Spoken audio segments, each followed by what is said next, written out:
आखिर कैसे होगा हिमाचल का विकास? जैब ट्रैप में फंसा पहाड़ी राज्य हिमाचल। आरडीजी खत्म होने से सरकार के खजाने पर लगी भारी चोट। कैग ने 15 साल पहले ही दी थी चेतावनी। कर्ज चुकाने के लिए भी पैसा नहीं। पहाड़ी राज्य हिमाचल प्रदेश अब कर्ज के ऐसे जाल में फंस चुका है जहां लिए गए कर्ज की मूल रकम और उस पर लगने वाले ब्याज को चुकाने के लिए भी सरकार के पास पर्याप्त पैसा नहीं है। हालात इतने गंभीर हैं कि विकास कार्यों पर ब्रेक लगने का खतरा पैदा हो गया है। वित्त विभाग की ताजा प्रेजेंटेशन ने सरकार के सामने आर्थिक मोर्चे की कड़वी सच्चाई रख दी है। रविवार को मुख्यमंत्री सुखविंदर सिंह सुक्खू और सरकार के तमाम प्रतिनिधियों के सामने वित्त विभाग ने जो तस्वीर रखी है उसने चिंता बढ़ा दी है। हिमाचल प्रदेश तेजी से डेब्ट ट्रैप की ओर बढ़ रहा है।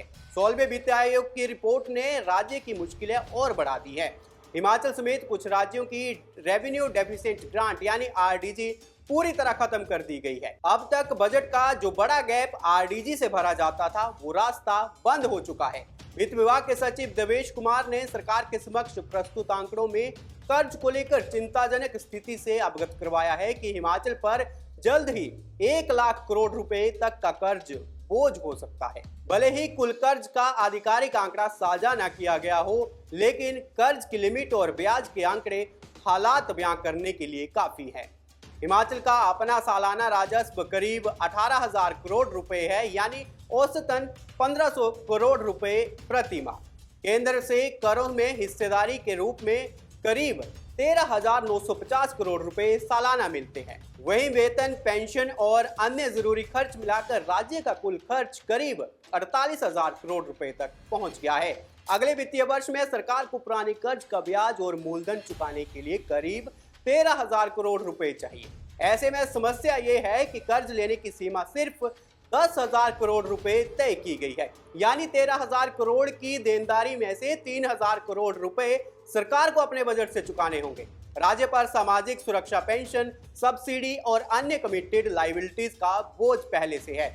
अगले साल के पूरे गणित पर नजरें डालें तो 18,000 करोड़ रुपए राज्य का अपना राजस्व है, 13,910 करोड़ रुपए केंद्रीय करों में हिस्सेदारी है, 10,000 करोड़ रुपए कर्ज की सीमा है, यानी कुल मिलाकर करीब 42,000 करोड़ रुपए की व्यवस्था, जबकि खर्च 48,000 करोड़ रुपए है। अब तक इस अंतर को रेवेन्यू डेफिसिट ग्रांट से भरा जाता था, लेकिन आरडीजी खत्म होने से विकास कार्यों के लिए पैसा बचना मुश्किल हो गया है। 16वें वित्त आयोग ने कर्ज लेने की सीमा को राज्य की जीडीपी के 3% तक सीमित कर दिया है।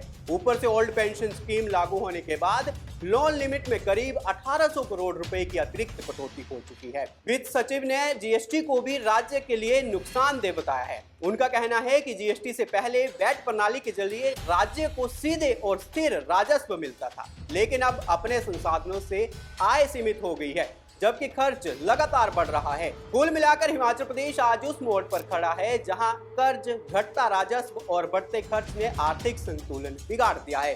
अगर केंद्र से विशेष राहत या ठोस वित्तीय रणनीति नहीं बनी तो विकास कार्यों पर सबसे पहले इसका असर पड़ना तय है।